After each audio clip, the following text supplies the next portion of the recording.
sebagai apa? Keaslian penelitian itu prevalensi kan? Iya. Beberapa studi prevalensi kan. Coba berapa sampel mereka? Bentar ya Pak, saya bukakan. Coba.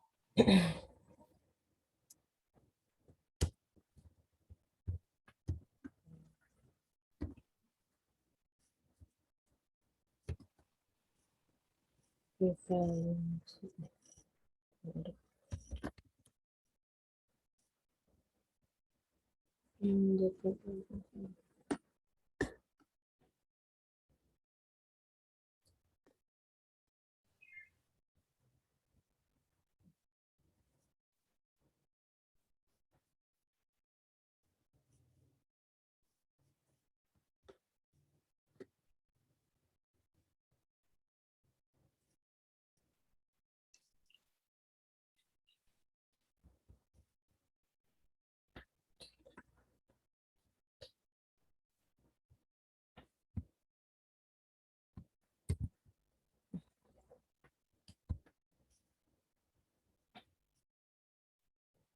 Belum ter-search belum Belum. Pak?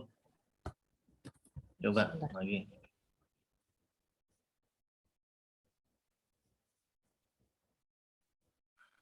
Salah.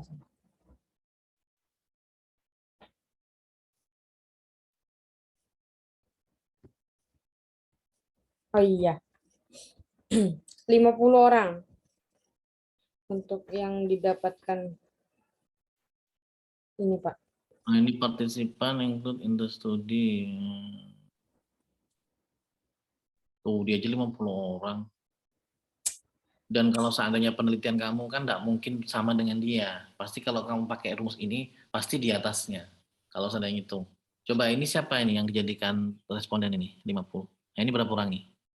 Kalau yang ini 50 orang ini fisioterapi, mahasiswa fisioterapi. Kalau yang satunya ini anak-anak umur 12 sampai 16 tahun, 300. Berapa orang? 300.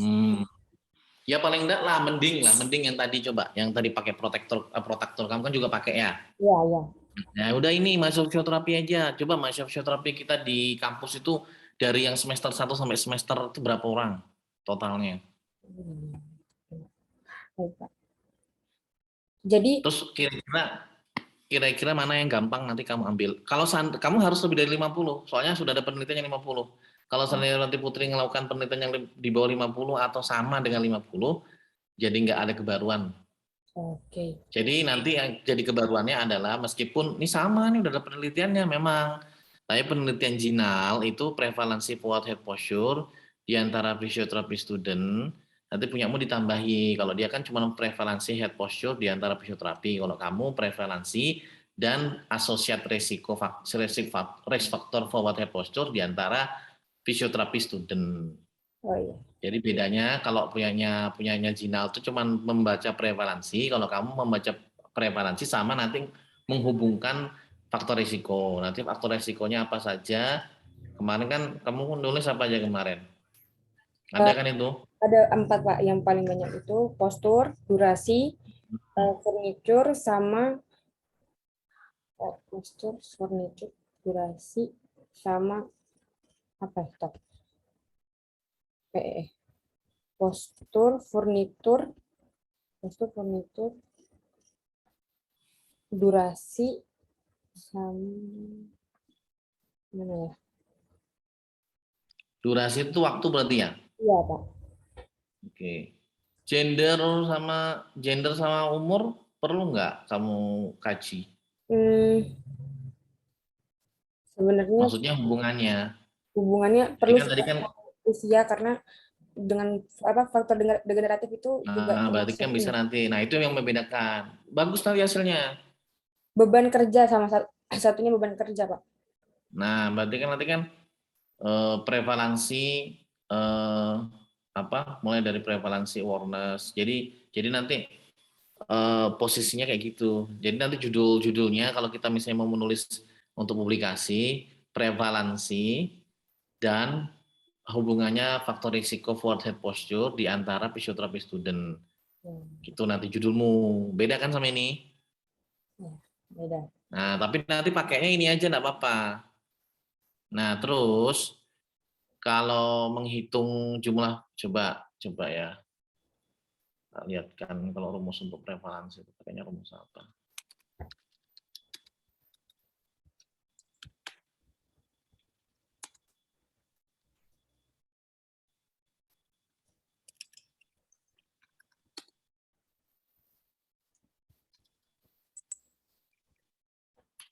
Angkatanmu sendiri ada berapa? Gimana Pak? Angkatan saya itu ada sekitar 150-an. 147 mungkin. 140, lebih tepatnya. Oke. Kalau saya saran sih sebenarnya populasimu itu mahasiswa yang kamu yang dari semester awal itu nanti coba bentar, ini berapa kira-kira sampelnya?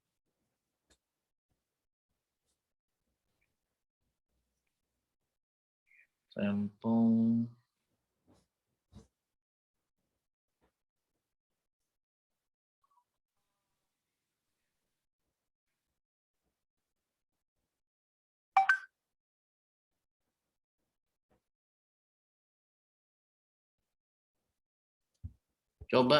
coba Putri, kamu pakai Slovin tadi itu, masukkan jumlah mahasiswa fisioterapi seluruhnya dari semester angkatan pertama, terus kemudian angkatan, anggaplah, kamu angkatan berapa sih? Saya angkatan 2018, Pak. 2018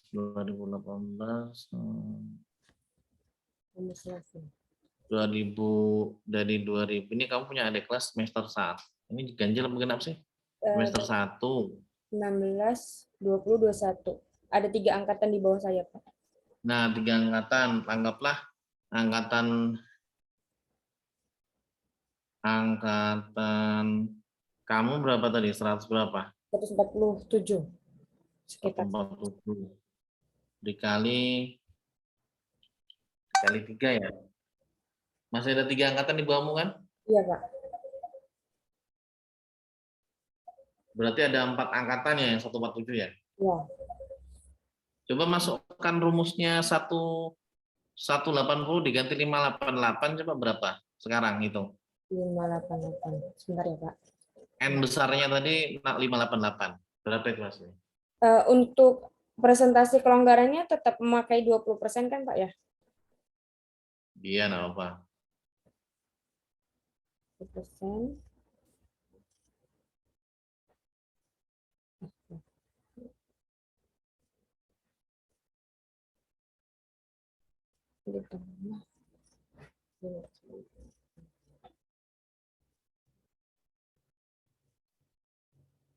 Sebentar, Pak. 0,4 dikali 8.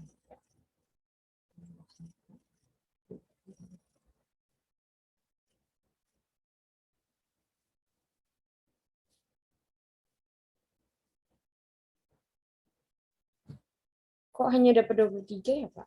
Sebentar. Kok bisa? Mau tadi yang 120 kok. Sebentar. Salah itu.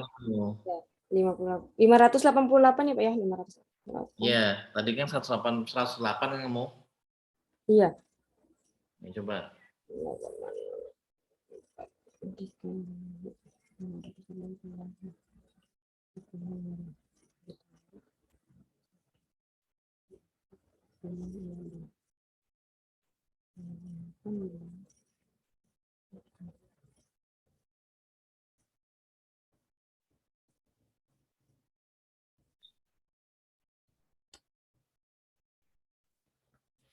Ini kecil ya.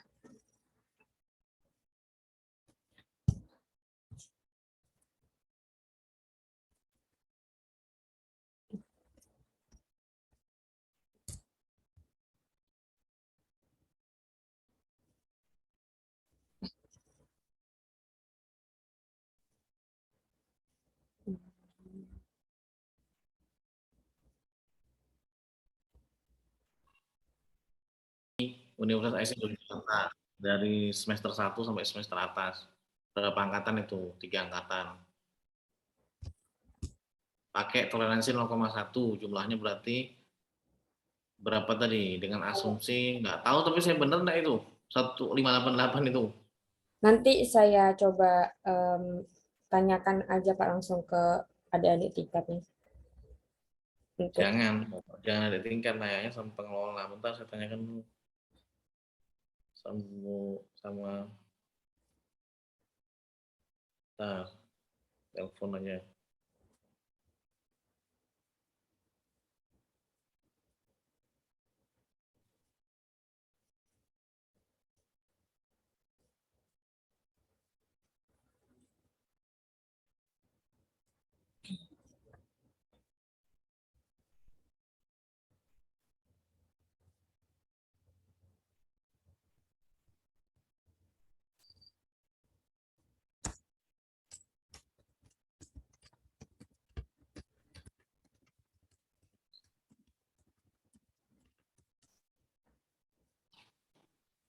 Jadi kalau prevalensi itu kan membaca jumlahnya. Jadi jumlah orang yang mengalami insiden kejadian yang kamu teliti ya harus banyak ya. Kalau 20 nanti error terus itu kamu kalau ada yang uji. jadi ini tetap pakai yang Slovin itu kan Pak?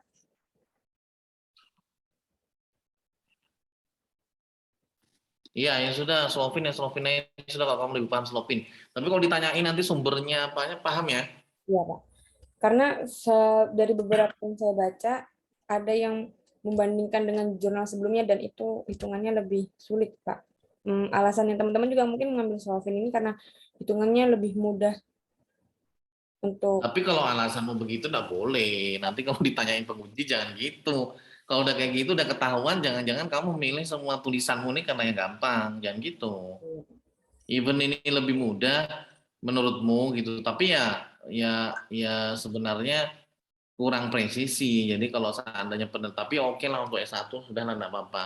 Tapi kalau di S2 mungkin nanti kamu enggak boleh pakai rumus ini. Maksudnya jadi kurang presisi karena memang sebenarnya penelitian itu dilihat dari penelitian sebelumnya. Jadi kemudian dia nyambung gitu. Nah, kalau ini kan kita pakai rumus Lopin kebetulan kok itu lebih tinggi daripada yang tadi kamu gunakan, ya yes, mending gitu loh. Jadi mending di kamunya juga mending gitu nanti kalau untuk nulis paper apa segala macam. Kita mikirkannya besok ke depannya gitu loh. Dan ini kan penelitiannya cross seksional. Cross seksional itu kan sekali jadi dan kamu tidak follow up. Cari 85 orang tuh kecil, gampang. Udahlah, percaya saya. Jadi nanti dikonfirmasi apakah betul 588. Tapi kalau enggak nanti menyesuaikan ya. ya.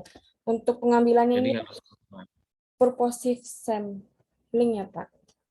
Nah, kalau untuk 85 orang sendiri ini kalau saya menggantinya dengan random, jadi ketika nanti kan karena pengambilan sampel itu kan ini ya Pak ya, ada yang rumus, ada yang acak. Kalau misalnya ini nanti digantinya dengan random, bisa nggak Pak? Atau yang penting sesuai dengan kriteria inklusi. oh, yang penting Pengertian pengertian purposif sama random itu apa sih? kalau ada simple random, ada random yang eh, pakai rumus. Jadi bisa nama-nama populasi itu ditulis dari 1 sampai 100 misal. Kemudian nanti kita acak diambil dari angka 3. Jadi yang ada angka 3-tiganya itu yang dijadikan sampel. Kemudian kalau Oke, random itu dia begitu dapat atau ditanyain dia sesuai inklusi langsung dicek. ambil. Oke, ya berarti kamu milihnya simple random Hmm, atau apa? Milihnya nanti kamu apa? kayaknya sih lebih simple random atau Apa tadi? Tadi tuh tadi purpose idemu tadi apa? purposif. Purposif itu gimana pengertiannya? Kalau purposif itu dia dia purposif simple. Ada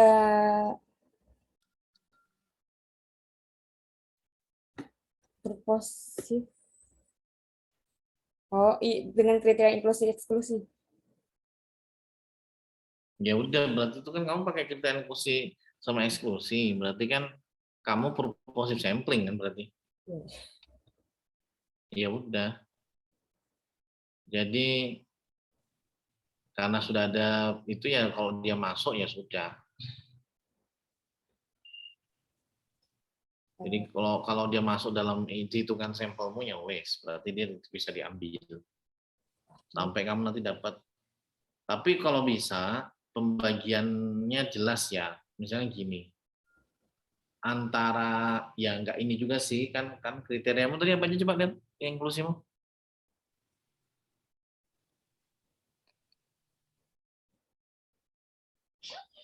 Bersedia seorang mahasiswa fisioterapi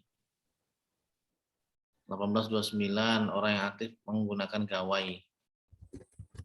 Aktif dalam kriteriamu itu gimana untuk menentukan aktifnya orang dalam menggunakan gawai? Penggunaan gawai lebih dari 2 jam. Itu dikatakan aktif sudah. Iya, Pak. Ada sumbernya enggak itu? Kalau di sumber itu dia kebanyakan yang menggunakan lebih dari 4 jam. Lah Berarti ya berarti itu yang mau pakai.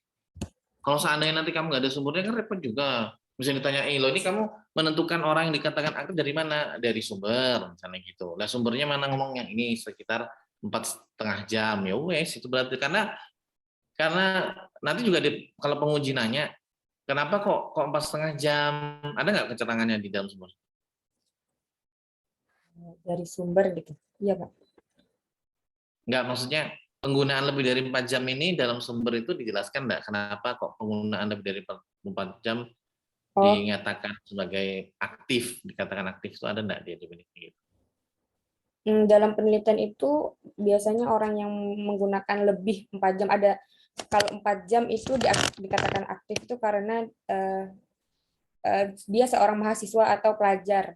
Jadi untuk di masa pandemi ini 4 jam itu aktif menggunakan sosial media. Nah, gitu. Ya, itu disimpan itu jawaban itu. Nanti kalau ditanya besok, disimpan itu di mana paper yang bilang mana, sumber yang bilang mana, terus disimpan itu. Nanti kalau seandainya ditanyain sama penguji, kan penguji misalnya nanya, orang yang aktif menggunakan gawai dengan penggunaan lebih dari 4 jam. Kenapa Mbak? Misalnya kayak gitu ya. Jawab kayak gitu tadi, ya. Baik, Pak. Menurut penelitian ini itu didefinisikan kalau menggunakan ini lebih dari ini berarti begini. Oke, clear ini ya untuk masalah sampling ya. Ini, Pak. Oke, terus habis itu Untuk eksklusinya coba saya lihat. Memiliki riwayat trauma leher. Responden pasca operasi bagian kepala atau leher. Oke. Kemudian Pak mau nanya, kalau misalnya sampling dengan skoliosis itu sebenarnya nanti hasilnya mempengaruhi apa tidak ya, Pak? ya mempengaruhi lah, exclude aja. Jadi pokoknya jangan yang beresiko-beresiko gitu, exclude. Jadi kalau seandainya ada gangguan tulang belakang gitu ya tulisnya. Responden mengalami gangguan kelainan tulang belakang gitu ya, vertebra.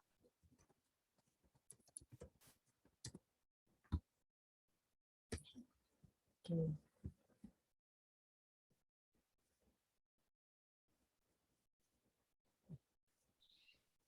Oke, bawahnya, Pak. Oke, berarti sudah deal ya. Iya, Pak.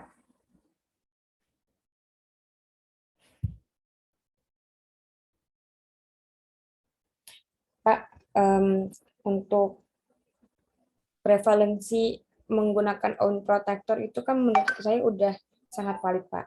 Nah, kalau seandainya nanti penilaian atau kuesioner tentang NDA saya hapuskan, boleh nggak, Pak? Karena NDA itu kan lebih ke nyerinya. Oke. Jadi nanti yang kuesionermu isinya apa? Kuesioner saya itu sebenarnya isinya tentang NDA di dalamnya.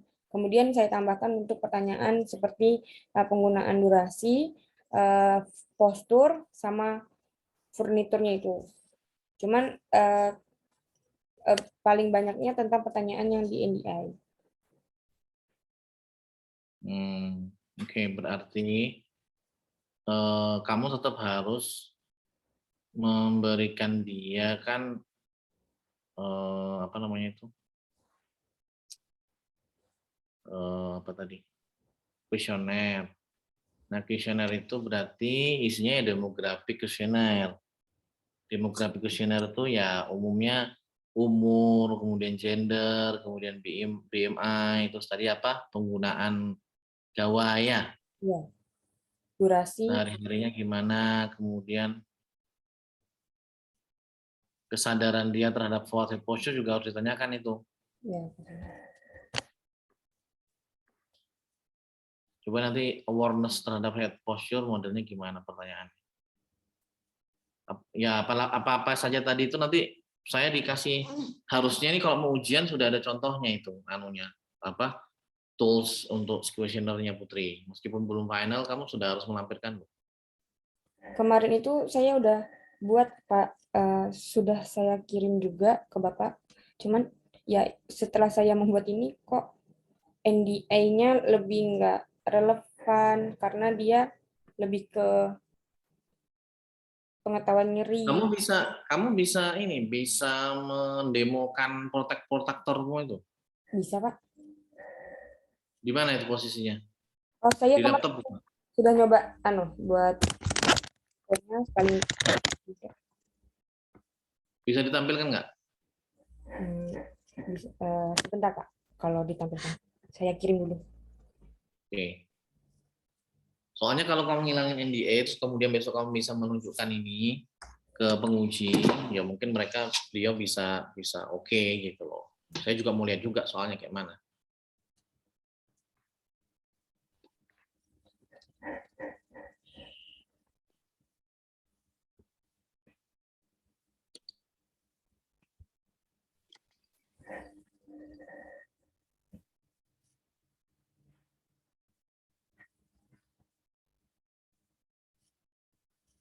Apakah sudah terlihat Pak?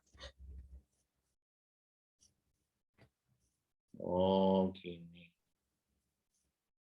Oke. Jadi modelnya ini dia pengukurannya nanti kayak video gitu apa cuma sekedar begini aja? Foto aja Pak. Jadi dia duduk, kemudian kan matanya arahnya ke depan. Jadi ini sebenarnya lebih efektif kalau misalnya 2 orang. Makanya kemarin saya sama teman.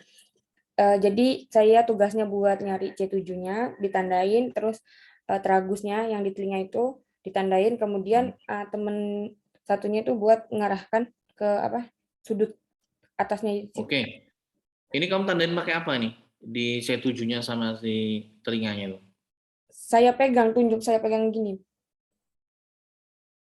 Nah, besok kamu harus cari cara, gimana caranya, ada nggak sih tempelan apa gitu yang bisa menandakan, atau mungkin kalau seandainya ini kalau saran saya ya, kalau seandainya nanti dia itu perempuan, kamu harus masukkan ke dalam ruangan atau ajak ke dalam ruangan tertutup, biar nanti kelihatan betul-betul posisinya jatuhnya di C7. Jadi jangan pakai jilbab kayak gini.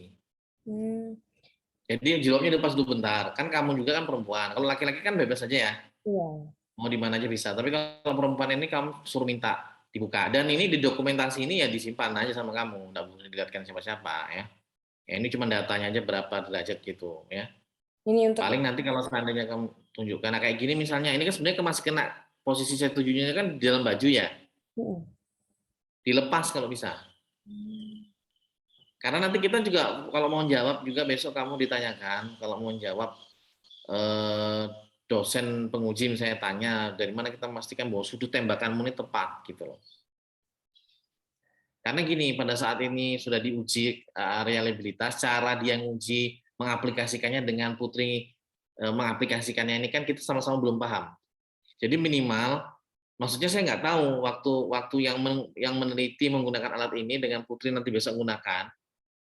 Harusnya ini sebenarnya ya Put, ini harus yang menggunakan ini harus tersertifikasi memang pernah belajar ini gitu. Ya meskipun ini bisa dipelajari dengan mudah sih gitu loh. Tapi untuk meminimalisir semuanya, jadi semuanya nanti dibuka baju. Apa tokannya apa aja sih yang kamu cari untuk ukur? Yang pertama saya 7, yang kedua Habis itu tragus pada telinga. Kemudian mata pandangannya ke depan. teragus pada telinga, kemudian mata menghadap ke depan. Terus kemudian nih handphone ini ya, Ya, ini handphone, Pak. dipegangin pakai tangan apa dia dengan apa namanya tuh? Pakai tripod. Tripod ya. Ya, pakai tripod. Ya, pakai tripod ya, nggak boleh pegang tangannya. Ini standarmu. Jadi standarmu tuh pakai tripod. Jadi nanti kamu nyebutnya gini, waktu di alat-alat yang ukur yang kamu pakai, termasuk ini, kemudian tripod, kemudian penanda. Nah, kira-kira nanti itu supaya bagus hasilnya, jatuhnya spinosusnya itu dari tembakan kameramu itu ditandai dengan apa gitu. Misalnya, apa ya, tempelan yang kalau kena kamera itu nyala gitu loh. Ada nggak sih kayak kayak spotlight gitu yang bisa ditempel posisinya, jadi pada saat dia dikenakan pada posisi dia ditempel di situ untuk dikenakan ke sudut spinosus itu, dia paling nggak bisa bisa tahu di situ posisinya gitu. Jadi kan ada warna-warna spotlight atau tempelan itu yang kemudian warnanya itu sangat ekstrim atau menyala gitu loh. Nah itu mungkin bisa jadi patokan, misalnya nanti orange gitu kan. Jadi patokan itu jadi bisa bisa sesuai gitu. Kalau menurut saya, karena ini ada risiko kita menggunakan alat meskipun ya sudah ada sumber yang kemudian mengatakan ini valid ya. Tapi untuk minimalisir ya kita melakukan proses pengambilan datanya itu nanti dengan cara yang paling paling apa ya paling baik lah untuk meminimalisir bias, gitu ya. Ya, Pak. Baik. Nah ini derajatnya ini sudah ada kan semua kategorinya. Sudah. Saya Oke. Nah, nanti ngambil yang kurang dari 50 karena kalau misalnya 48 itu sudah terlalu nunduk buat orang Indonesia. Dia udah terlalu maju. Kan patokannya telinganya ini sejajar bahu, sedangkan kalau 48 itu kemarin dicoba udah agak jauh gitu, udah agak nunduk. Jadi saya terus ngambilnya pada saat dia diukur kayak gini, kamu ngarahkan enggak dia harus gimana? ngarahin, Pak. Lah dia nanti memperbaiki posturnya nggak akhirnya kalau dia diarahkan kemudian dari tadinya forward jadi nggak forward gitu. Nah gimana cara meminimalisir? Kan saya ngarahinnya buat tatapan matanya ke depan, Pak. Kalau untuk postur kepala sama anunya saya nggak luruskan. So, Kalau duduknya tegak gitu enggak atau biasa aja? biasa aja. Ya apa dengan kebiasaannya dia. Oke, ya wes. Ya oke, ya siap. Ya udah berarti ini nanti ini gambar-gambar ini sudah kamu kasih di apa di proposal belum? Belum. Oh ya harus dong. Nanti kalau ditanya gimana itu mbak bentuknya gitu, taruh di proposal. Yang membahas tentang ini di mana itu? Di alat ukur. Ya nanti taruh di alat ukur. Ini tiga-tiganya nih, yang 48, yang 58, 65 ini taruh aja semua. Nanti kalian dapat masukan juga terkait dengan ini dari pengisi. Nanti kamu sudah bilang ini harusnya, atau kalau kamu mungkin ngambil foto lagi laki-laki yang bersedia di ininya badannya dibuka, ya enggak apa-apa. Ya, siapa baik. Enggak masalah. Enggak masalah. Kalau laki-laki kan enggak masalah. Yang penting pusernya ditutup kalau itu aurat. Yang lainnya yang di atas kan enggak. Nanti supaya kamu bisa menjelaskan bahwa ini titik yang saya letakkan ini betul-betul memang saya posisikan semaksimal mungkin itu berada pada titik yang sesuai dengan reference poinnya. Gitu ya. Ya, Pak. Baik.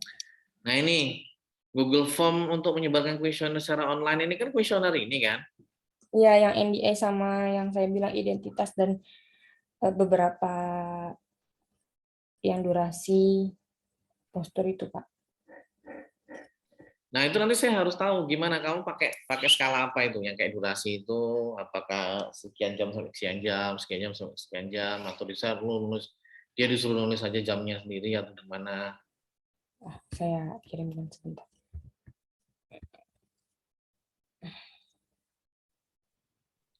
Oke, enggak apa-apa itu ntar aja. Yang penting kamu siapkan ya, harus ada soalnya itu. Baik, Pak. Oke, Terus apa lagi? Metode pengolahan datanya, Coba kalau ini kan sudah, yang penting pengertiannya kamu harus tahu ya, editing itu gimana. Kamu harus memperdalam sebelum nanti ujian, Putri. Kamu harus memperdalam uji yang dipakai. Itu penting. Ini langsung aja. Nanti coding apa kamu pelajari, apa itu coding, apa itu entry data. Coba sekarang langsung aja ke analisis data. Kamu menggunakannya apa? analisis data. Ini ya ini analisisnya analisis univariat dan bivariat. Nah, yang untuk analisisnya bivariat ini saya menggunakan tes satu sampel. Enggak. Kamu harus pakai chi-square. Karena bukan dengan t-test kita pakai. Karena ini adalah uji asosiasi dan hubungan, maka nanti kamu pakainya deskriptif statistiknya, kamu menggunakan uji deskriptif ya. Terus kemudian chi-square atau chi-square itu digunakan untuk menginvestigasi hubungan antara forward head posture dengan faktor-faktor risiko. Seperti tadi umur, gender, penggunaan komputer, furniture, bla bla bla bla tadi itu loh, ya. Nah, berarti dipelajari chi-square ya, chi-square ya. Jadi menguji hipotesis deskriptif. Oh, bentar. Deskriptif ini pakai uji deskriptif aja kan? Univariatnya coba saya lihat. Oh, berarti enggak usah ya, Pak. Bentar. Oh, iya. Bukan uji deskriptif, chi-square itu uji hubungan. Mana coba lihat univariat, kamu ngukur apa di univariat itu? Tulisan doang ini, Pak.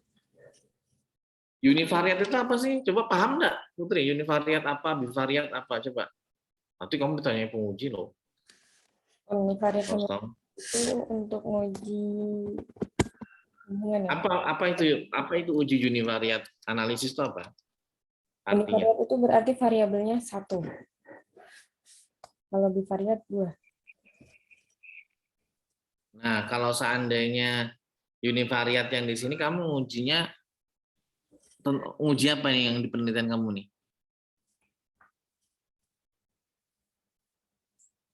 Frekuensi, persentase, statistik deskriptif, dan proporsi guna mendeskripsikan atau menggambarkan variabel independen dan dependen yang diteliti.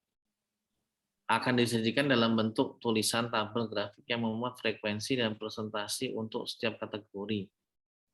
Adapun variabel yang digambarkan dalam bentuk apa itu? Bawahnya. Distribusi frekuensi adalah faktor risiko.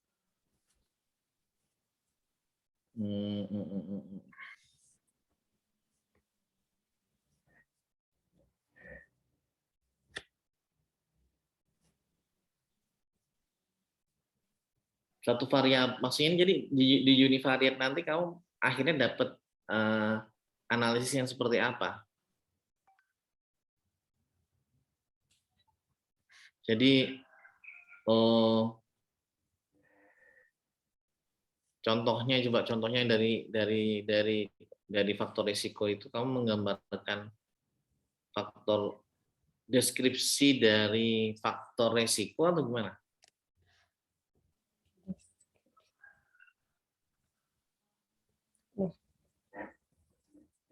Nggak tahu, Pak. Kalau yang univariat. Iya, dipelajari dulu. Jangan sampai kamu nulis tapi nggak tahu. Jadi misalnya univariate analysis itu efek dari misalnya tadi kamu bilang kan variabel 1 ya. Iya. Efek dari single variabel itu di dataset seperti contohnya frekuensi distribusi apa tadi faktor resiko ya. Kemudian misalnya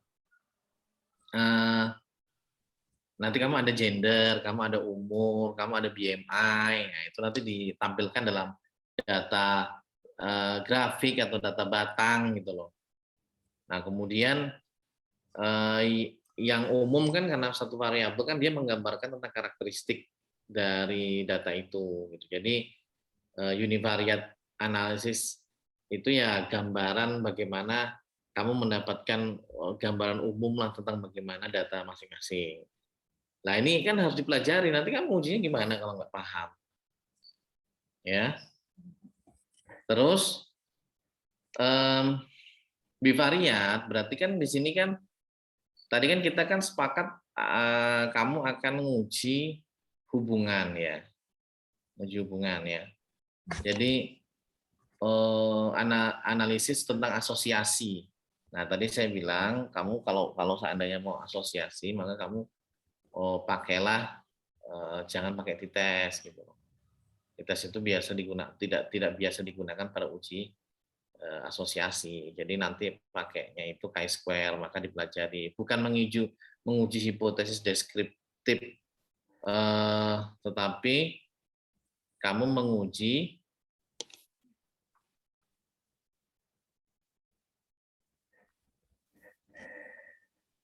hubungan. Jadi chi-square atau chi-square itu, tes chi-square itu digunakan untuk menginvestigasi hubungan antara forward head posture dan faktor risiko. Seperti tadi yang faktor risiko semuanya disebutkan. Umur, ada gender, ada durasi penggunaan, ada furniture, apalagi tadi? Beban kerja. Nah, tulis semua di sini, coba. Sekaligus saja ditulis itu, biar enggak salah.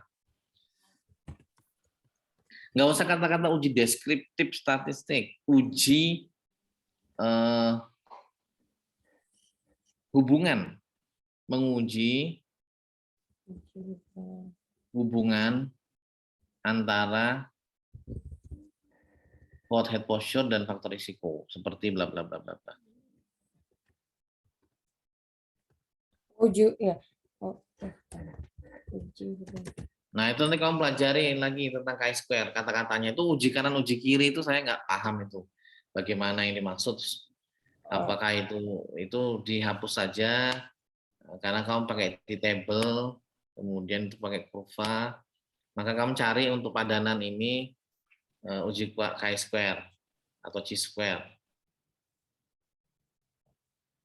Uji hubungan tentang faktor risiko forward head.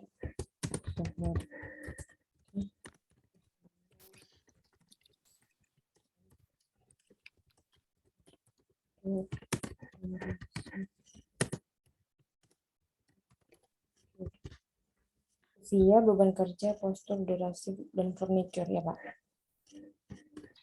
Ya. Jenis kelamin juga Pak. Iya, uji juga. Itu juga termasuk. Pos badannya laki-laki sama perempuan itu kan beda. Bentuk badannya, jadi ya harus dilihat juga, lihat dari laki perempuan.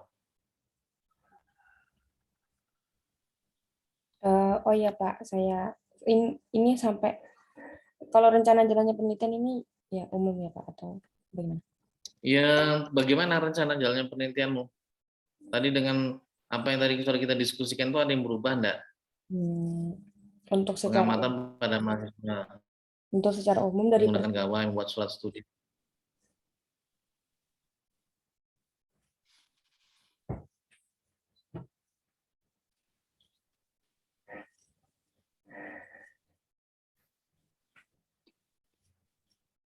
Jadi uji analisis bivariat itu tulisnya analisis hubungan berarti ya, hubungan bivariat. Kamu kan preferensi dan asosiasi ya. Jadi analisis bivariatnya adalah bukan deskriptif, uji hubungan atau analisis hubungan bivariat dengan menggunakan menguji hipotesis atau menguji hubungan antara satu variabel dengan menguji hubungan atau membandingkan hubungan antara satu variabel. Atau definisinya nanti kamu carilah apa itu analisis bivariat dengan chi-square. Nanti dilengkapi di situ ya. Dengan kata-kata yang definisi yang benar gitu ya. Pokoknya kamu gunakan chi-square untuk menguji hubungan faktor risiko dengan forward head posture. Baik Pak. Kemudian untuk menentukan data operasional Pak. Saya kan di sini menuliskannya secara pemaparan, tapi ada beberapa yang menggunakan tabel.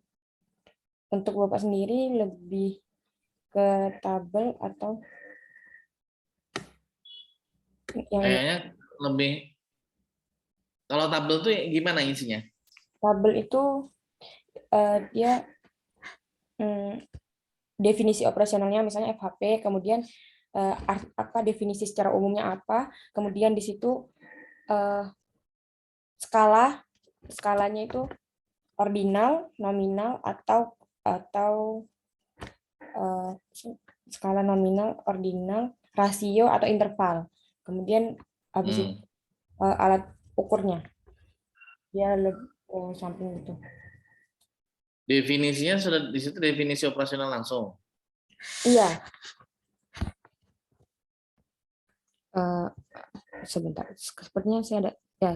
Contohnya seperti ini Pak. Sebentar, ini saya screen. Kalau seperti ini Pak.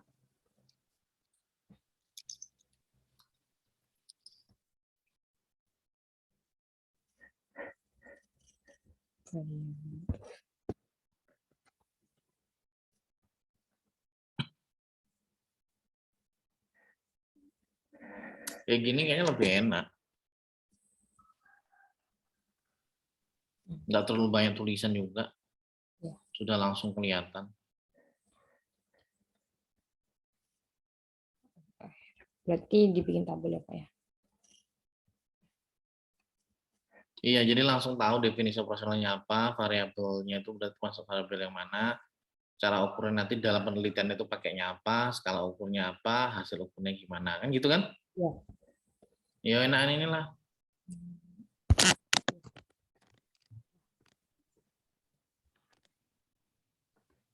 Ya udah pakai ini aja. Baik Pak.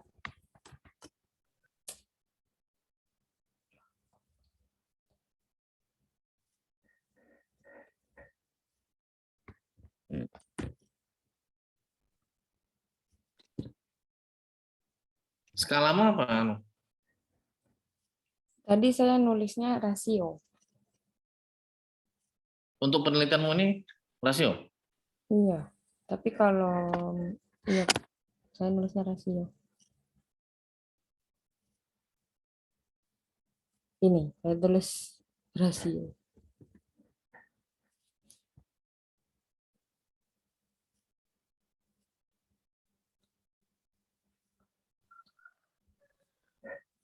Oke.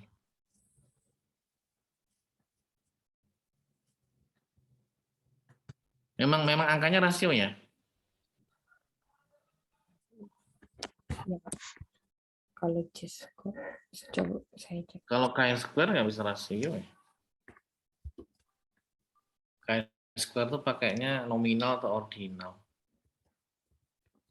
Angkamu itu bukan, angka protraktor itu bukan nominal ya?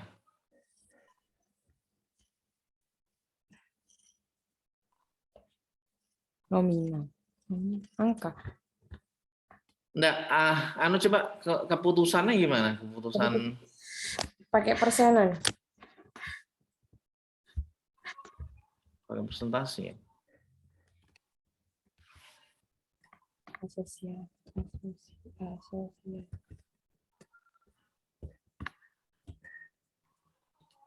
Persen.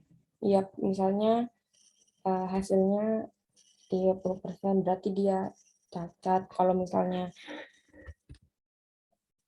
40 sampai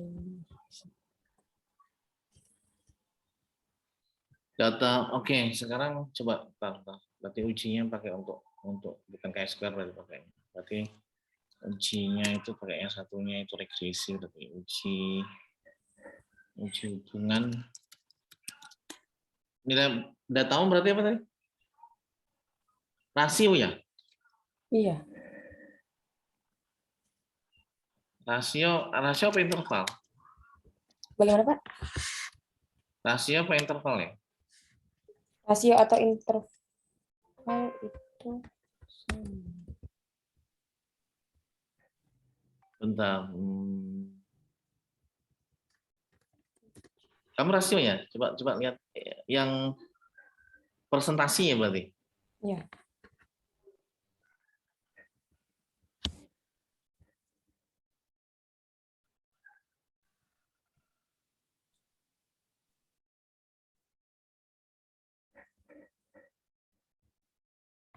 Kayak mana coba keputusan pakai protektor tuh gimana? Anunya. Saya pengen lihat ini dikatakan normal, enggak normal segala macam. Anu, jurnalnya Pak. Iya, jurnalnya mana? Coba. Yang tadi itu aja saya lihat nih. Yang paper yang tadi pakai protektor itu. Iya. Coba lihat.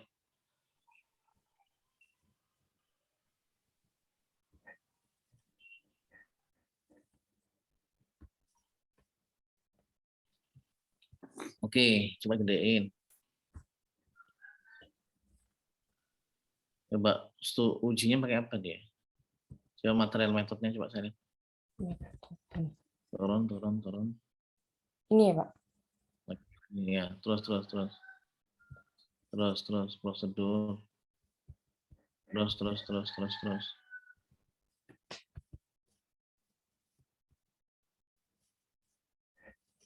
Loh, bentar. Kelebihan. Coba dia pakai ujinya pakai apa ini dia? Coba naik lagi ke atas.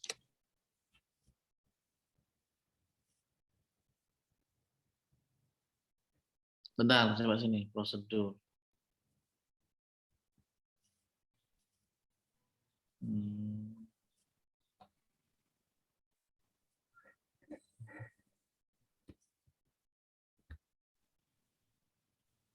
Coba naik lagi ke atas.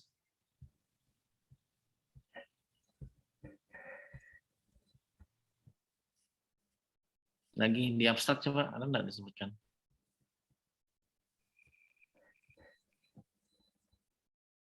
Coba ini kirim aja ke saya. Baik, Pak. Putri, di chat sini coba.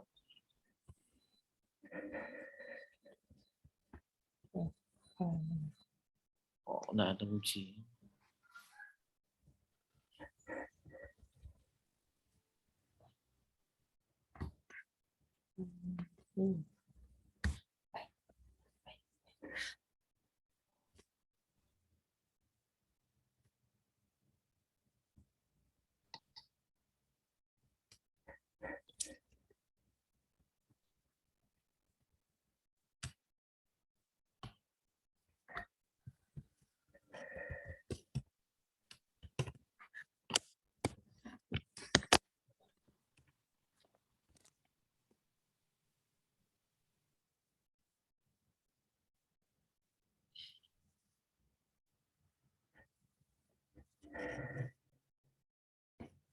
Sebentar ya Pak, masih loading. Oke.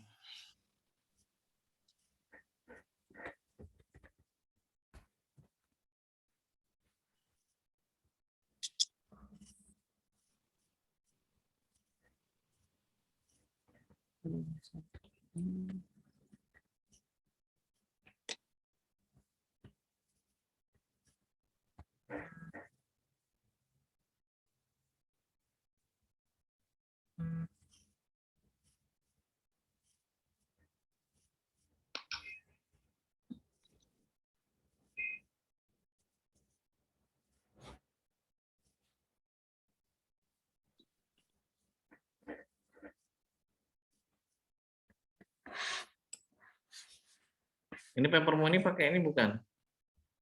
Protektor bukan? Oke.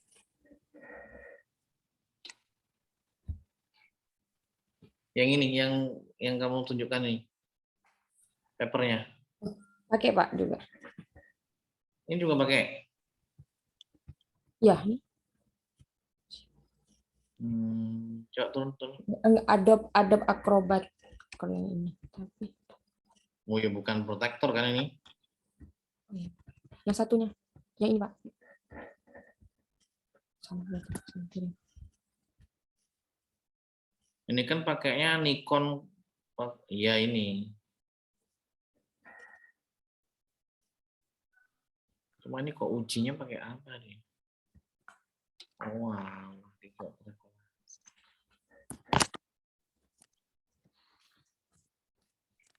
Oh iya bener, dia nggak ada uji hubungan. Dia cuma prevalensi, uji deskripsi doang ternyata. Nggak ada prevalensi. Dia nggak ada ini kok, nggak ada asosiasi. Protaktor itu tadi datanya apa tadi tuh? Saya belum clear soalnya data protaktor.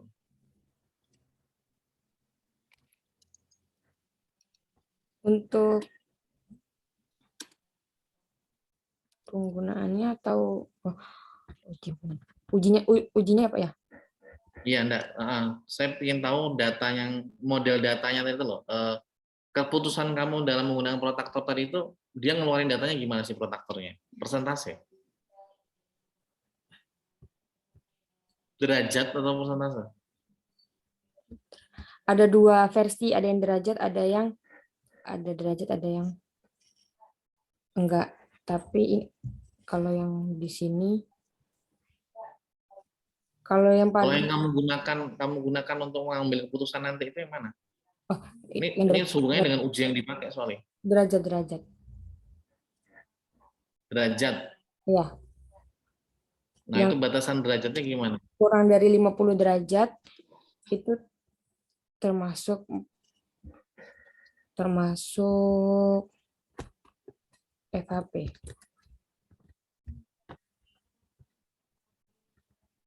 Nilai SCVA kurang dari atau sama dengan 48 derajat sampai 60 derajat diartikan FHP. Lebih dari itu, Normal.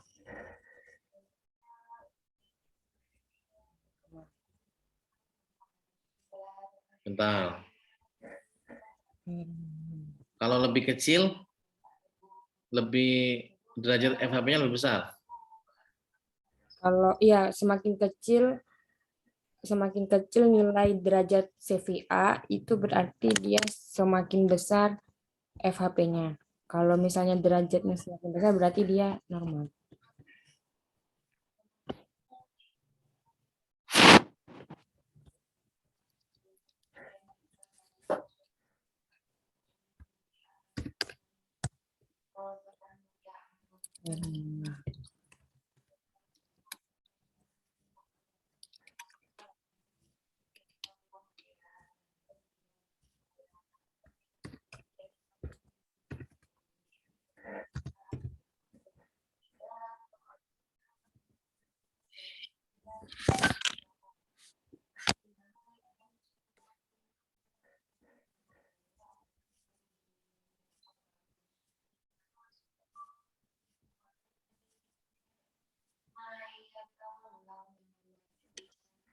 Oke, berarti derajat.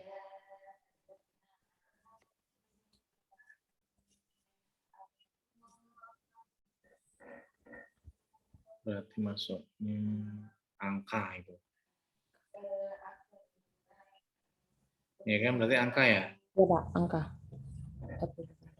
Oke.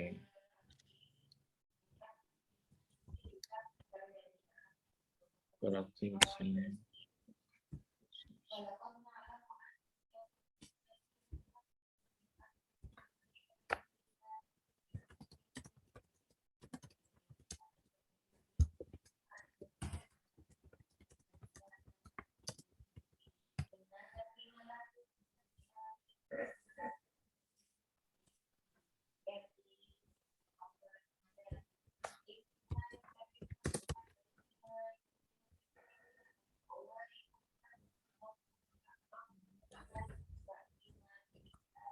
Oke, datanya berarti data angka kontinu.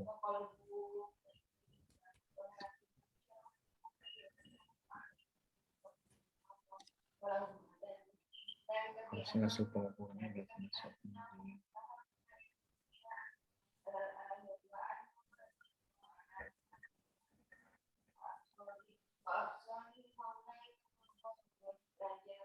Rasio.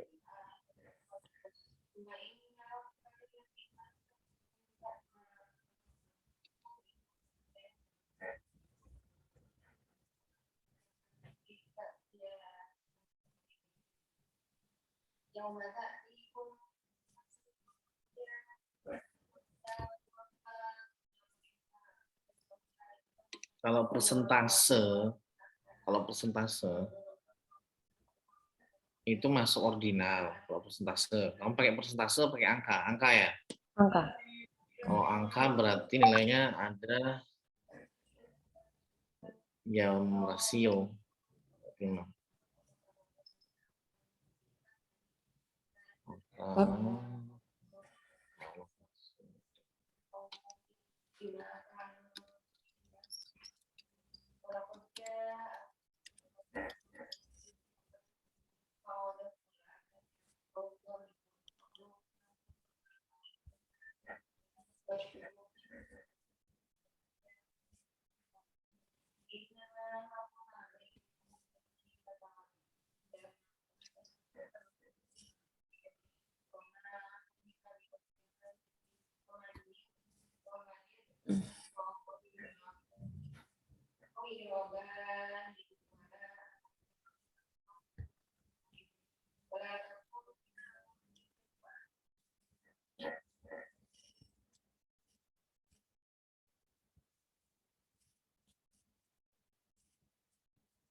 Kalau presentase tadi gimana caranya?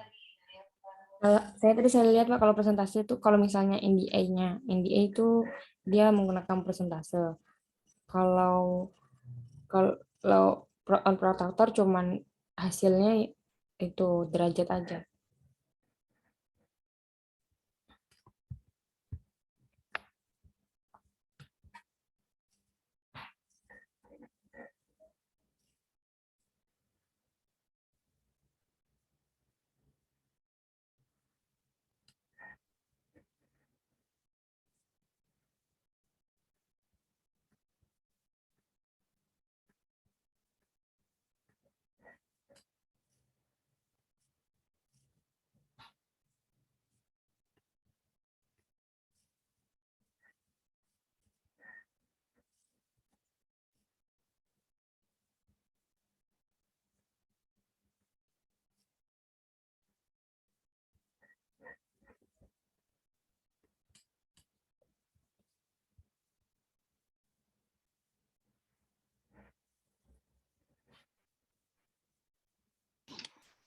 Pakainya berarti bukan pakai chi-square atau chi-square, tapi pakai Spearman rank correlation coefficient. Karena datamu ordinal. Kalau persentase tadi bisa, datamu bukan ordinal, dengan datamu rasionya.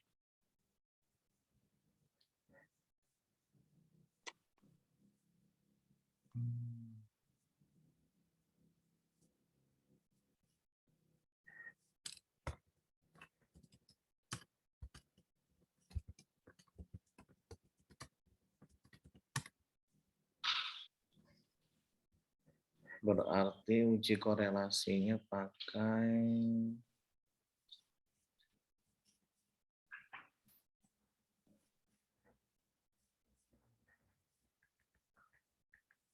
regresi memang. Uji regresi.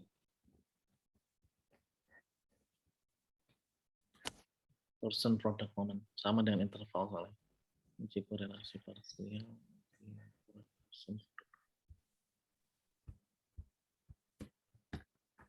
Uji regresi.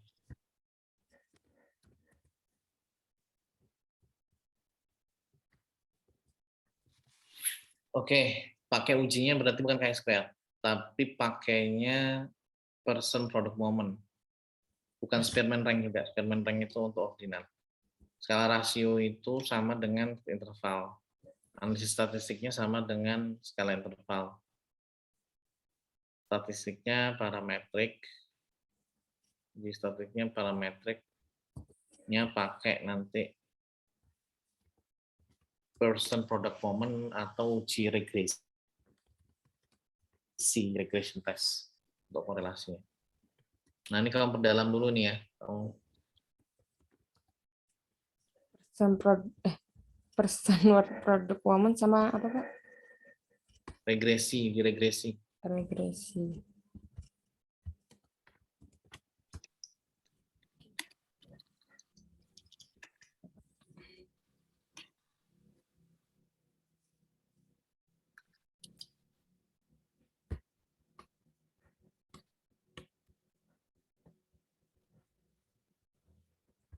eksperimen. Oh, ini. Dipelajari lagi nanti itu ya, khusus untuk itu ya. Baik. Jadi nanti nilainya kisaran -1 sama 0. -1, 0, dan 1. Jadi itu uji korelasinya ke situ dia. Korelasi Korelasi. suatu momen atau Momen bukan woman. ya momen. Korelasi produk momen.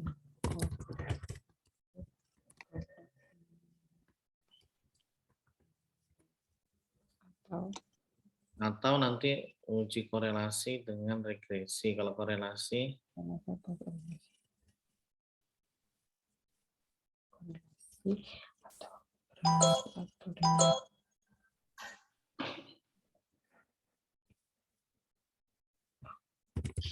saya harus baca lagi nih, soalnya saya jarang pakai uji korelasi. Riset saya kan kebanyakan pakai pakai eksperimen.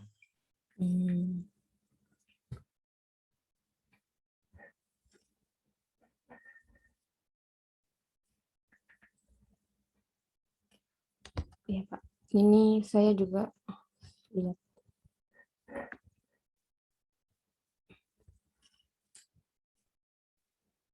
Ini seperti ini kan, sebentar.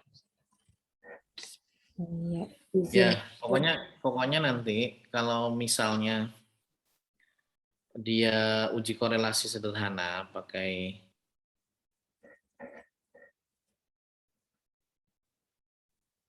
ini yang dipakai kan hubungan pakainya Spearman rank ordinal. Kamu kan rasio sama kayak interval. Ini berarti ada uji korelasi pakai ini produk momen, terus kemudian pakai regresi hasil analisis. Jadi kalau ada regresinya, hasilnya akan lebih bagus karena ketergantungan variabel terikatmu dengan satu atau lebih variabel independen dengan tujuan kita mau mengestimasi dan memprediksi sebanyak apa rata-rata populasi atau nilai rata-rata dari variabel yang dependen berdasarkan dari variabel independen. Jadi hasil analisis regresi nanti ada koefisien regresi untuk masing-masing variabel, misalnya antara forward head posture dengan durasi, forward head posture dengan furnitur, forward head posture dengan gender, forward head posture dengan umur. Masing-masing nanti itu ada nilai prediksi. Nah, nilai prediksi itu nanti bisa memprediksi sejauh jadi regresi itu nanti mengukur seberapa besarkah satu variabel itu mempengaruhi variabel yang lain, sehingga nanti kalau kita dapat informasi begitu ini bisa digunakan untuk melakukan peramalan nilai satu variabel. Misalnya gini, di antara semua faktor risiko itu mana yang paling berpengaruh, nanti ketemu itu. Nah, ini akan bagus hasilnya.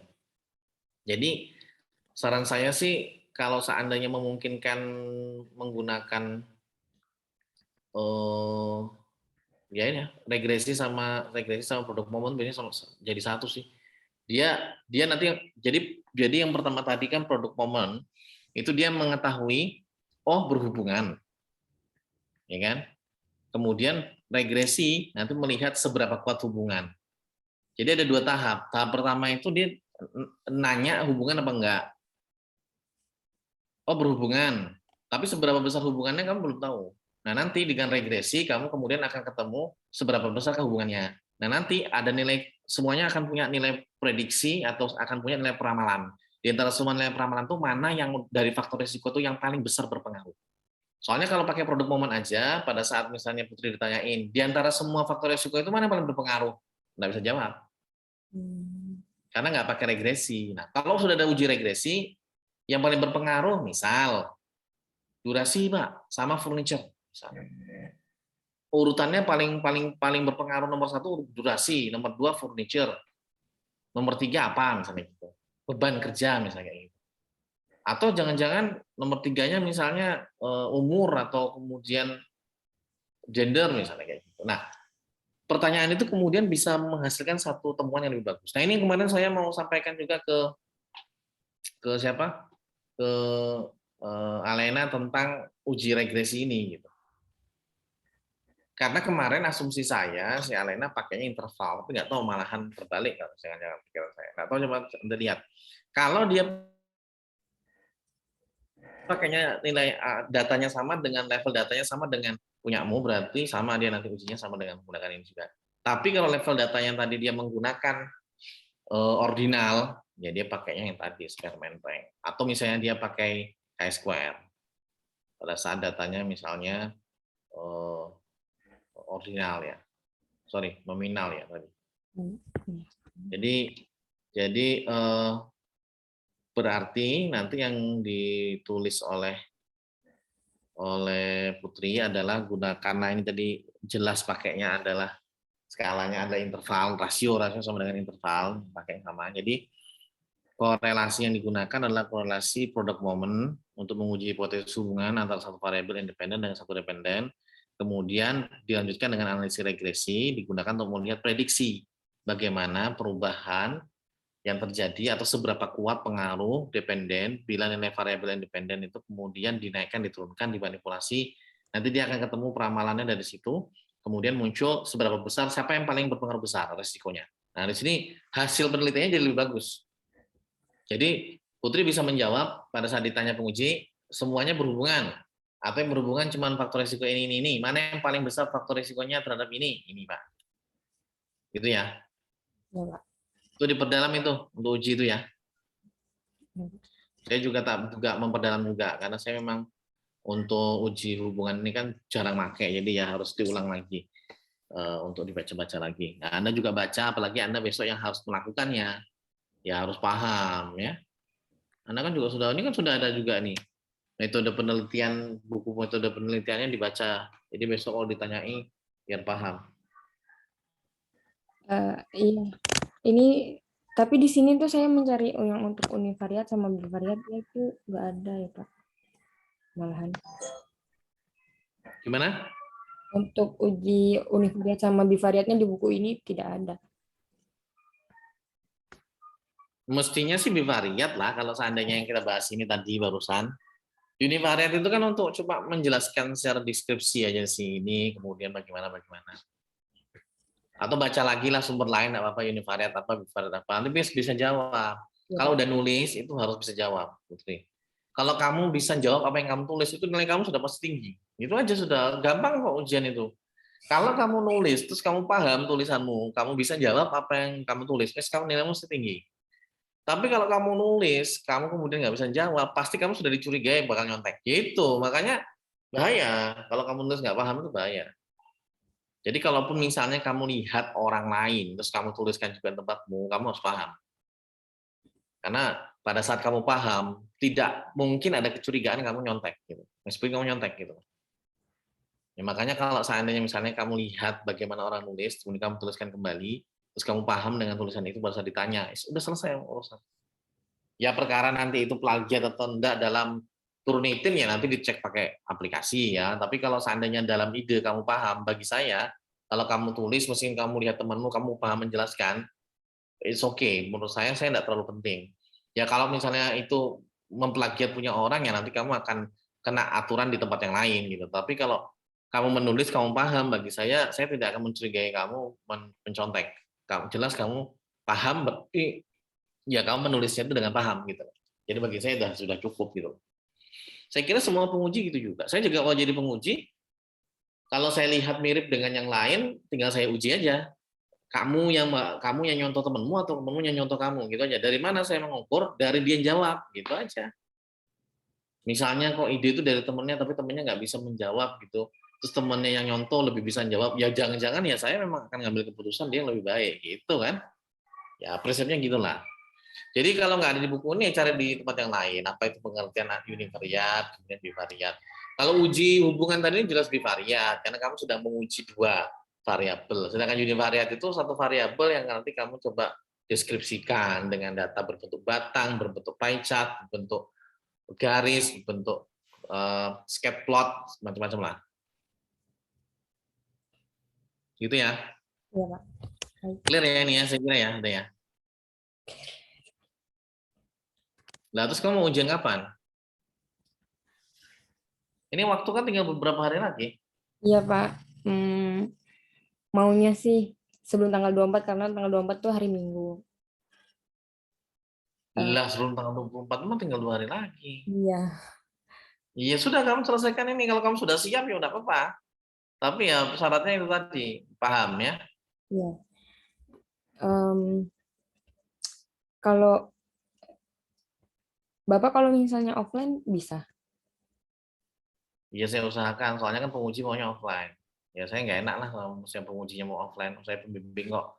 Saya memang harus ikut aturannya, ikut aturan. Maksudnya saya mengikuti penguji. Sebisa mungkin ya saya usahakan. Tinggal waktunya nanti kita diskusikan. Nah, Bu Laila mintanya jam berapa offline-nya? Belum saya tanya lagi sih, Pak. Kan waktunya kan tinggal besok sama lusa loh. Ya kemungkinan sih Sabtu saya nggak bisa. Sabtu nggak bisa saya. Tanggal 23 ya Sabtunya? Iya. Waduh, nggak bisa saya. Kesempatannya tinggal besok ini, berarti. Ya coba tawarkan mulai saja dulu. Kira-kira nanti Ibu ini saya mepet ini kira-kira online gimana Bu? Gitu. Coba tanya lagi. Nggak mungkin lah kalau besok kamu pun juga akan persiapanmu akan gopoh kalau besok. Ya kan? Iya. Coba sarankan online coba. Coba tanya dulu deh. Kalau enggak, soalnya saya tanggal 23 nggak bisa. Sejak pagi karena saya harus jemput anak di pondok. Jadi dan itu kayaknya kan saya stay di luar kota. Jadi saya mungkin nggak langsung pulang ke Jogja. Nah, pilihannya adalah besok atau online. Nah, besok ini kira-kira kamu siap enggak gitu. Nah, ini pertanyaan saya.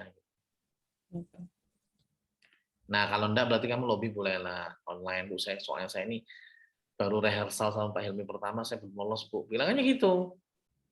Bisa nggak Bu online gitu misalnya. Nanti tinggal diatur, ya dikasih waktu lagi biar bisa maksimal. Gimana kira-kira, Put? Insya Allah saya lobby, Pak. Soalnya beberapa teman juga ada yang online sama beliau. Nanti saya Iya. koordinasikan. Ini informasi dari Bu. Bentar.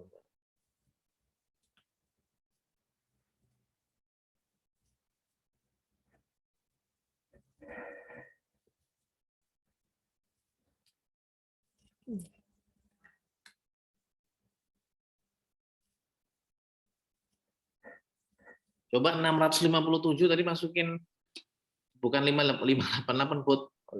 657 Put. Coba kamu masukin ke rumus Lovin Put. Jadinya berapa orang itu? Nambah lagi. Ya nambah 10 mungkin nambah 20 itu coba.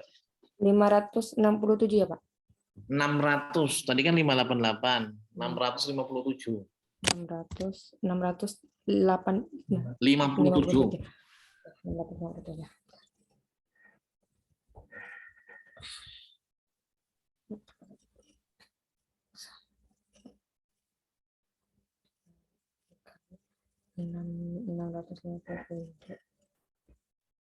Pakai 0,1 kan? Iya, Pak. Nah, berapa itu?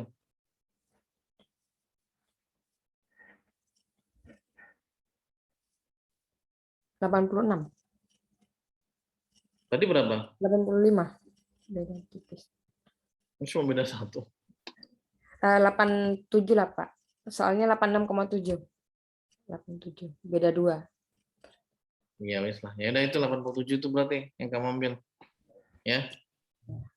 Mending lah itu kalau 87 itu kalau prevalensi itu rada mending apa? Penelitiannya agak rasional lah.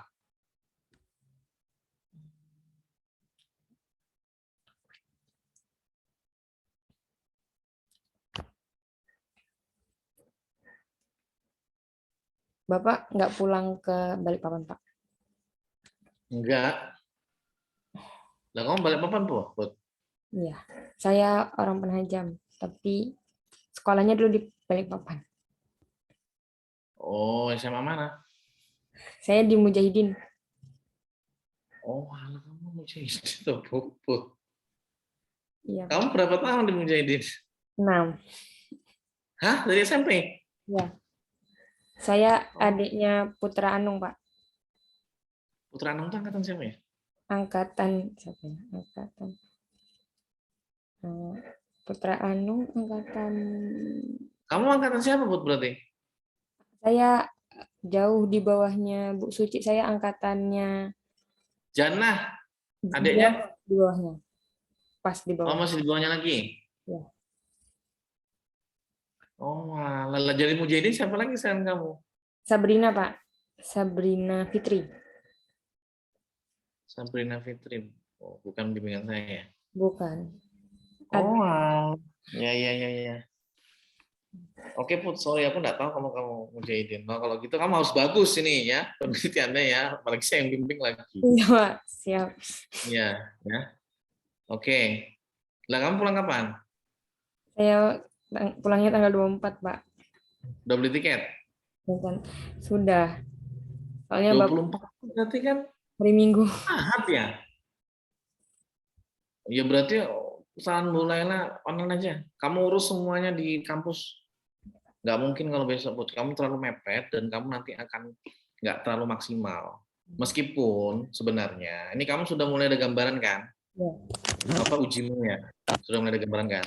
Jadi nanti misalnya kamu studi ini, kemudian bagus hasilmu nih, saya yakin. Yang pertama, di fisioterapi, ya saya sebenarnya nggak tertantang juga sih sebenarnya. Kenapa kemudian kemarin saya tidak mengarahkan kalian untuk ke bagian mana yang saya biasa ya? Karena kalau saya biasa, mungkin bisa jadi tidak sesuai dengan expect kalian. Expect kalian misalnya ke uji korelasi, tidak ada masalah.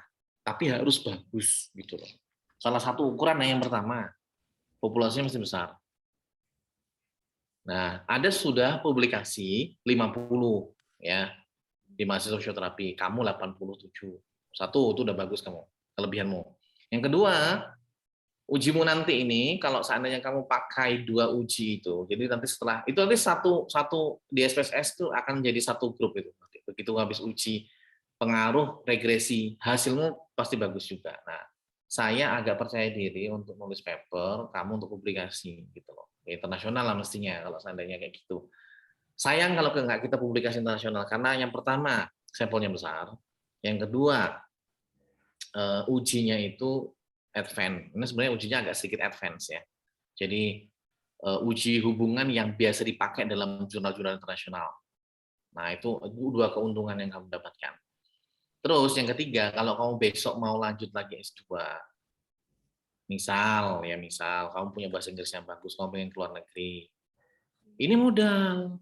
Jadi kalau kenapa kok saya mendorong semua bimbingan saya itu harus punya publikasi internasional. Besok, Bud, kalau kamu mau sekolah ke luar negeri S2, itu gampang kalau kamu sudah punya paper dipublikasi.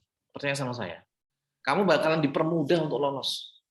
Ya, sekaligus juga akan dipermudah untuk dapat beasiswa gitu loh. Jadi sebenarnya perjuangan kamu yang besar sekarang ini untuk belajar lagi, belum paham kamu belajar lagi, itu akan berbuah manis besok. Jadi kalau kamu udah melampirkan nih, Pak, saya sudah pernah publikasi penelitian internasional, levelnya apapun nanti, enggak apa-apa. Itu yang penting kamu internasional dulu. Syukur-syukur bisa di kuartil 4 misalnya gitu ya, atau yang enggak di Indonesia yang Sinta meskipun itu internasional jurnal tapi Indonesia yang Sinta boleh juga. Udah bisa dilampirkan. Jadi ada nilai value-nya tambahan. Jadi kalau kamu nulis kayak gini susah-susah nulis apa penelitian, ngelakuin penelitian itu terbawa sampai kapanpun. Dan ini nanti kalau misalnya kamu S2 terus kamu kemudian buka praktek atau kamu misalnya kalau pulang ke Balikpapan besok di sana kan ada kampus di sana lo masih butuh dosen. Kamu sambil buka praktek, ngajar di sana. Even kamu nggak jadi dosen tetap, nggak apa-apa. Kamu jadi dosen yang cuman datang ngajar seminggu sekali atau 2 minggu sekali gitu ya. Nah kamu tapi sudah punya ijazah S2, lah ini akan bermanfaat buat kamu gitu. Percaya sama saya. Makanya saya pingin ini nggak sekedar besok kamu cetak, jadi terus kemudian ditaruh di perpus. Saya ceritain buat dulu kakak tingkatmu ya, bimbingan saya itu ada kamu angkatannya kamu masuk angkatan berapa, Bud? Saya masuk angkatan 2017. 18, 18. Oh, enggak ketemu. Dulu kakak tingkatmu angkatan 2000 berapa ya? 2000. Kamu kenal dengan Mbak Zakiyah yang dari Tanah Grogot nggak? Zakiyah, kayak pernah Zakiyah dengar Nur sih. Haki yang sekarang kerja di Rumah Sakit Panglima Sebaya Grogot. Pernah dengar. Nah, angkatan itu ada sekitar 3 orang bimbingan saya. Pada saat setelah selesai bimbingan, mereka bertiga berangkat ke Bangkok untuk presentasi. Jadi setelah selesai, jadi ada Aprilia sekarang kerja di JH, kemudian Anita, nggak tahu sekarang di mana, dia mungkin pulang ke rumahnya. Terus ada lagi Bu Devin termasuk bimbingan saya juga yang berangkat ke Bangkok. Devin, kemudian ada 3-4 orang di event yang sama di Mahidol untuk presentasi. Papernya semua diterima.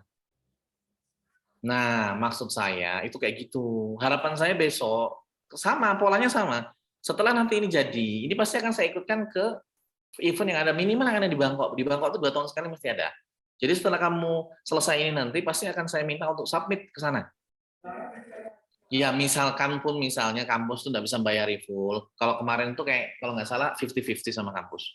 Tapi paling tidak itu teman kakak-kakak tingkatmu itu udah bangga dan senang. Bahwasanya tulisan dia yang diperjuangkan mati-matian dengan bimbingan saya yang juga rodo-rodo mungkin bagi dia agak ngeselin juga ya kadang-kadang gitu ya. Karena banyak hal yang mesti harus dipertimbangkan kok nggak kayak teman-teman yang lain bisa ini aja seadanya bisa lolos. Persoalannya memang expect saya lumayan tinggi untuk ke depan kalian. Tapi akhirnya sekarang apa? Kebermanfaatannya mereka sekarang portofolionya ditulis pada saat ngelamar kerja misalnya pernah presentasi internasional di mana dengan ini. Itu pasti nilai tambah, Bot. Sudahlah, kamu pasti dipertimbangkan salah satunya karena itu. Minimal secara keilmuan kamu diakui karena kamu bayangkan ya, presentasi di internasional itu, di forum internasional itu, orang bayangannya itu akan kemudian punya pengalaman luar biasa. Dan itu semuanya bekerja dengan baik. Nah, saya enggak mau, pokoknya saya tidak pernah mengukur kalian sebelum kalian apa ya, sebelumnya kalian seperti apa, Pak, saya nggak punya kemampuan, Pak. Bagi saya semua orang sama. Secara akademis itu, semua orang itu pinter, cuma tidak terasah. Ya, jadi bagi saya tidak ada orang yang kurang gitu, sehingga saya punya mesti gini. Enggak, saya semua sama. Siapapun dia, bimbingan saya standarnya mesti sama. Karena saya sudah membuktikan tuh 4 orang berangkat presentasi, semuanya diterima papernya gitu. Nah, itu yang saya maksud besok begitu ini selesai, kamu tulis papernya, kamu berangkat. Ya minimal yang acara di Bangkok. 2 tahun sekali itu ikut. Nah ini sama dengan Alena, dengan Nimas semuanya bertiga itu berangkat. Ya kalau nanti ada teman-teman juga ikut tertarik, saya bisa ikut ngasih saran juga. Tapi paling tidak bimbingan saya semua mesti berangkat. Nah itu membuktikan bahwa nanti kalian itu akhirnya gini, capek-capeknya, biayanya dikeluarkan, terus perjuangan kamu belajar kayak sekarang nih. Kamu kan kemarin kan teori aja nih misalnya tentang product moment correlation, teori lewat aja gitu. Sekarang harus ulangi dari awal.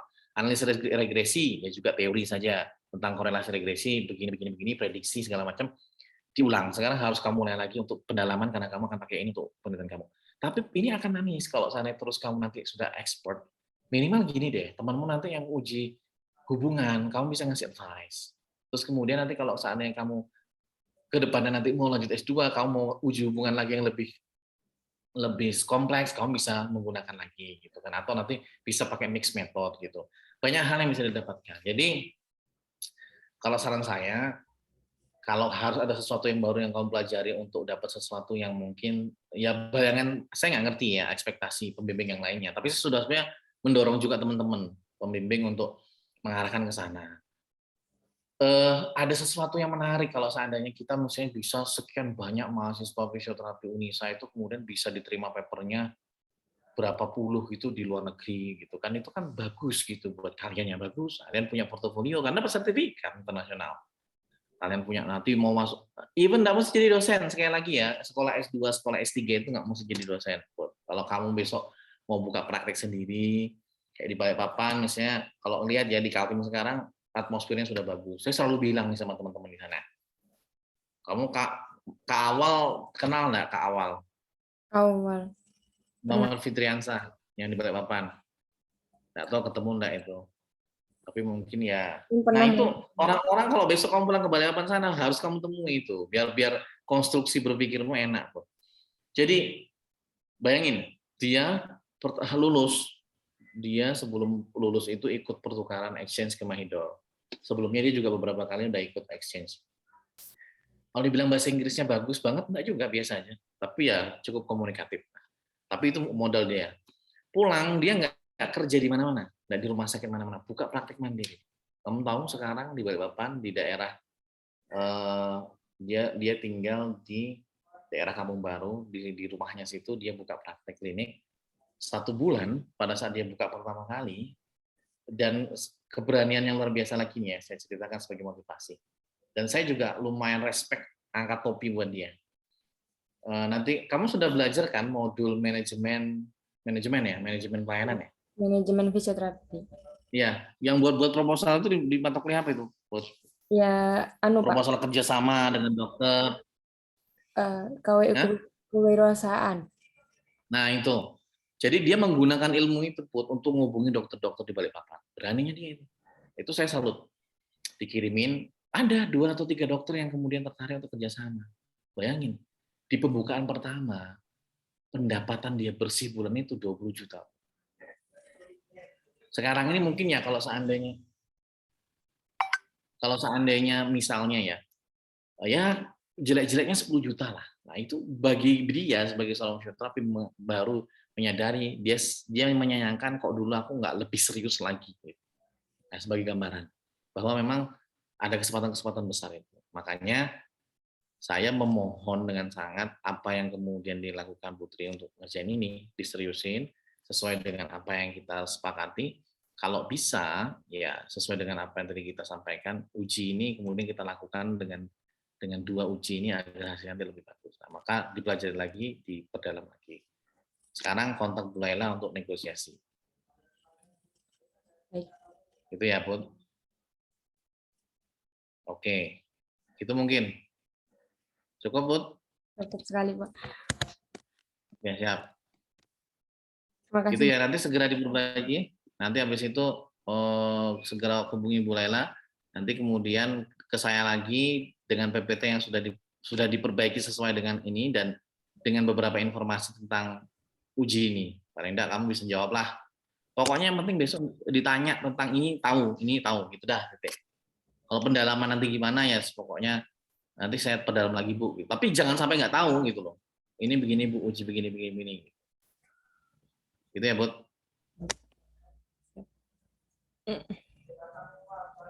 Oke. Ya, nanti kalau sudah diperbaiki, nanti informasi lagi ke saya, nanti kita kapan janjian lagi untuk ketemu ya. Berarti karena kamu sudah ngomong sama Bu Lela, jadi dalam 1 minggu ini harus clear dan ya ujian dalam 1 minggu inilah. Ya kamu tanggal 24 pulang, planning dari antara tanggal 25 sampai 1 minggunya itu ujian ya. Kayaknya si Alena juga sekitar tanggal-tanggal itu juga, saya setting tanggal 26 masalah. Ya. Ya makanya, tapi belum saya lagi dia. Saya pastikan juga urusan masalah uji ini juga soalnya. Oke, gitu ya Bud. Ya Pak, baik Pak. Terima kasih banyak. Ya, semangat. Ya, semangat dan segera progres. Hari ini konfirmasi sama Bu Lela.